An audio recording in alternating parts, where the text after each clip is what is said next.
Let's start by slicing our onions. First, just trim off a little bit of the top and slice the onion in half. And just take a little bit of the root section off, but not all of it. The root section helps to hold the onion together while you're slicing it. And we're going to be slicing our onions thinly, right across like this, right across the half.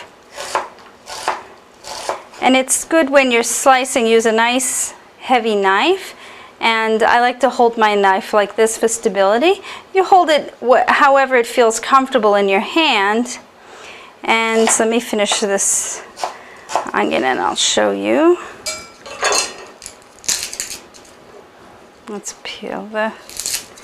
just peel off that outer layer.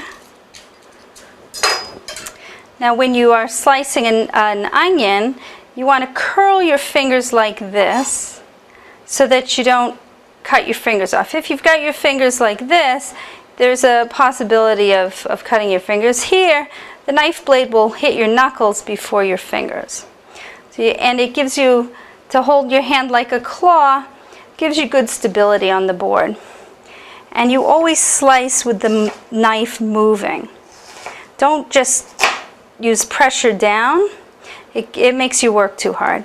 A nice slicing motion, and you just move your fingers back slightly every time you take a slice, right down to the end. Okay, and just continue that with the rest of your onions.